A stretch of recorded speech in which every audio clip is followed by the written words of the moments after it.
So yan guys, nandito tayo sa NBI para sa ambush interview doon sa Brave 18.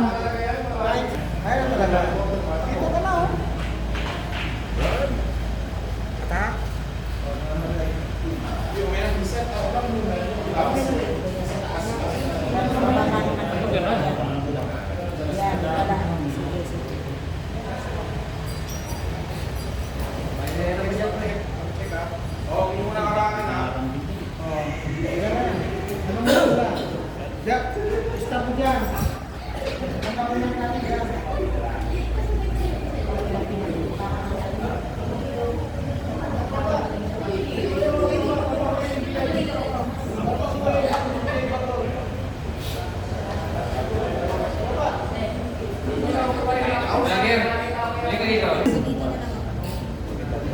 Oo, hindi ako tatayo.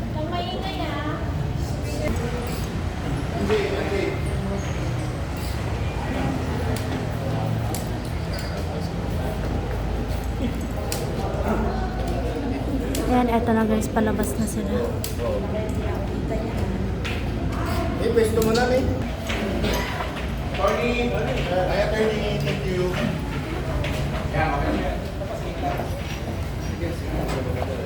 Question. Attorney, kamusta po yung naging takuhan ng mahigit 7 oras na pananatili po ng 18 sundalo dito sa NBI? Ang na-observe ko po ay very exhaustive yung mga pagtatanong ng mga investigators at sinagot naman lahat nila pero hindi pa kami natapos. No? That's how in-depth the exercise was. So hihintayin namin ulit yung schedule na sasabihin ng NBI para sa continuation. Okay. Sir, ang sabi po meron po mga ilang natapos na at yung iba po ay pinirmahan na daw po ng ilan sa 18 Marines. Pero meron pong iba na hindi po pumirma. Bakit po ganun, sir? Hindi, actually hindi pa kasi tapos yung proseso. May mga pumirma pero meron pang supplement na mga katanungan. So parang hindi pa kontento yung mga investigators. Kaya babalik pa kami. Kung po kayong babalik, sir, 18 po kayong babalik next time. Oo, hindi pa nila masabi kung kailan. No? So hihintayin lang po namin yung sabila nila. Okay? Attorney, bali lahat ng 18 sumalang sa one-on-one interview, bali nakulangan lang sa sagot yung NBI, kaya ipapatawag na yung tama. Hindi naman nakulangan ng sagot, pero hindi pa tapos yung pagtatanong nila. Pero sir, lahat ng 18 sumalang na. Yes, sabay-sabay po sila.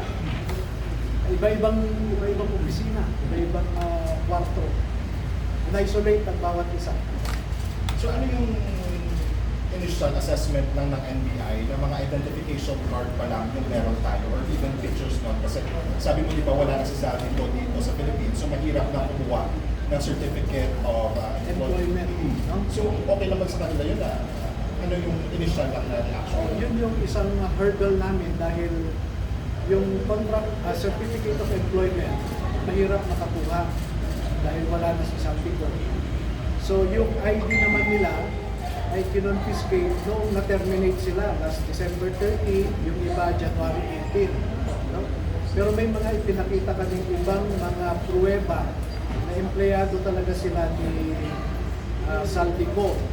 Halimbawa, yung mga litrato, nakasama nila si Saldico, may mga resibo na pagbili nila ng mga maleta na nakapangalan kay Saldico. Mga ganun po, no? Iba-ibang, kaya mahaba po yung naging proseso dahil hinihimay-himay ng mga investigators yung iba't ibang mga issue. For you, sir, was it too much yung pagtatanong? You mentioned it was exhaustive. Okay lang po. Kaya nga masaya kami na meron pang susunod na mga araw na ipagpapatuloy ito. Gaya ng sabi naman namin noon, kaya naman lumabas ito dahil gusto nating ilabas ang katotohanan. Sa inyo pong sipat po, attorney, ano po yung na-achieve po ng 18 dating sundalo sa kanilang pagsanag sa pagkatanong sa NBI? Ano po yung na-achieve po nila ngayon? Well, yung hindi pa natin masabi kung anong na-achieve, no? Kasi it's up to the investigators up to what extent they want to examine the credibility of these witnesses. So siguro pag natapos na yung exercise, malalaman po natin kasi isusumiti nila sa ombudsman yan. Sir, you mentioned Secretary Amena Pangandaman. In your own words kanina, direkta siya tumanggap Yes. ng kickback. Do you have evidence on that na mapapatunayan nga natin? Yun nga eyewitnesses ang mga ito. So nakita nila na ang gamit ni Secretary Pangandaman ay isang Mercedes na sasakyan at siya mismo ang nandoon at sila ang nagkarga itong mga witnesses natin. No? So eyewitnesses kasi ito. Parang may nakita siyang sinaksak. So wala naman siyang documentary evidence na magsasabing sinaksak siya. Ang sinasabi lang niya yung nakita niya. What these witnesses were able to perceive with their own senses. Sir, apart from Pangandaman, sir, sino po yung talagang rekta na binigyan ng mga suitcases? Yung kapangalanan sa affidavit nila, How many ang rekta nakita nila at hindi nakita? hindi sila nagsabi, hindi sila nagbanggit ng isang individual na hindi nila nakita. Lahat halos nakita. Among them, sir, sino sa mga kapatid natin na ex-Marines at sundalo na nagbigay mismo kay Pangandaman? Please raise your hand. Awan. Sa kanila, sorry. If you don't mind. Sorry, Hindi sila, apologies. sa NBI, sinagot nila yan. Okay. Sir, pero ilan po ba ang nagpadala? Dalawa po ng dalawang meetings sa further Parang yun ang naalala. And ilan po yung nagdala sa ilan po sa 18 parties? Parang dalawa sila. Kasi Dalawa. kinuha yun ni Secretary Pangandaman sa Horizon. So yung unit ni Congressman Saltico sa 56th floor. So ibinabalang nila, dinala sa basement, sinakay sa sasakyan ni Secretary Pangandaman. Kailan po ito nangyari? I can't remember. Pero sila ang nagsagot naman dyan, hindi na kung kailan nangyari. Sir, what month po? Hindi ko maalala. This year po. Hindi naman this year. Mga 2024 siguro yata, 2025. Sir, bukod sa identification employment evidence, ano pa po yung pinasa natin sa NBI? Wala pa kaming pinapasa dahil hindi pa humihingi ang NBI.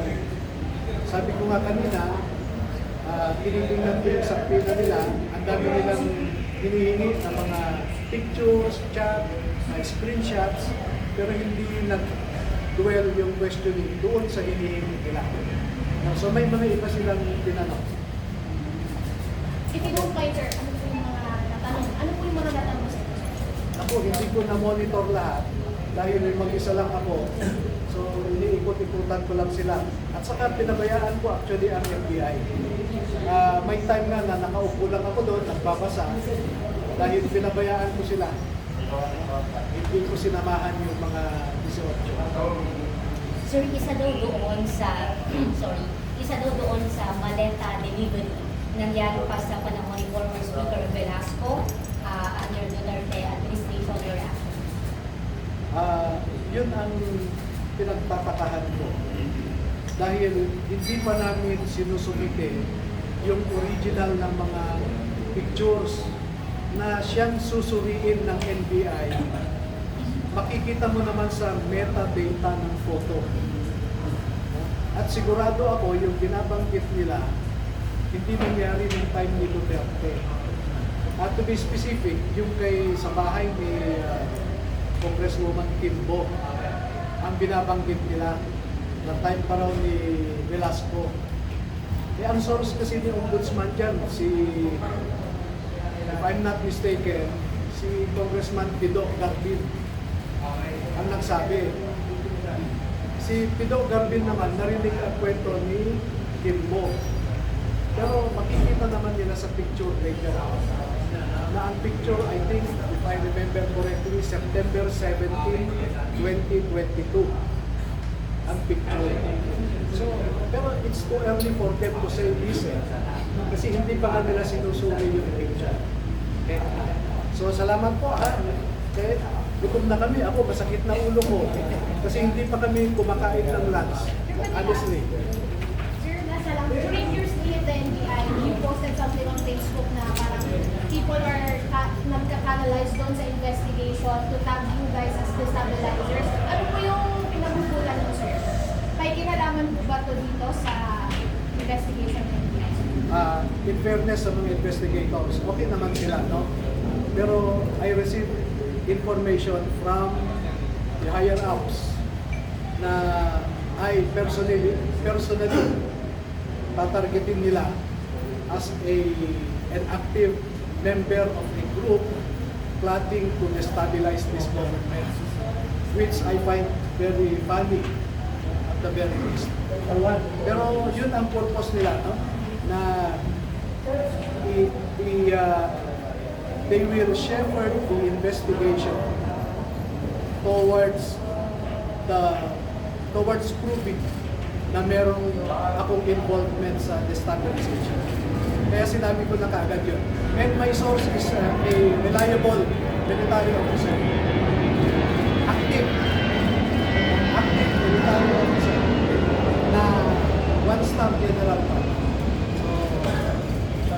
Okay, salamat. Yun na lang po muna. Sir, anong motibo, attorney? Sa tingin nyo, anong motibo doon? Okay, last no, ito yung kinakalungkot ko. Dahil yung investigation na ito ay naging politicized. hindi na legal lang eh. So we are facing a political problem. Kami 18 plus ako, we are facing a political problem because no less than the director have been mouthing so many things that preempted the result of the investigation. Katulad lang kaninang umaga, meron siyang sinasabi na yung picture na daw, no?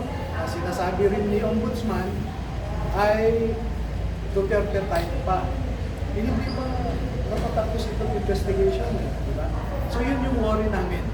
Hindi na ito honest to goodness na investigation dahil tinutulak nila sa aspeto o sa isang realm na politika na.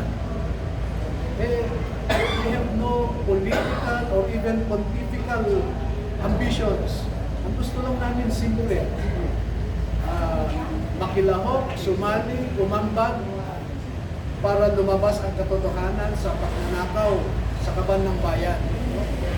Yun lang ang intention namin. Huwag na hindi lang sabihin destabilizers kami. Salamat. Thank you, attorney.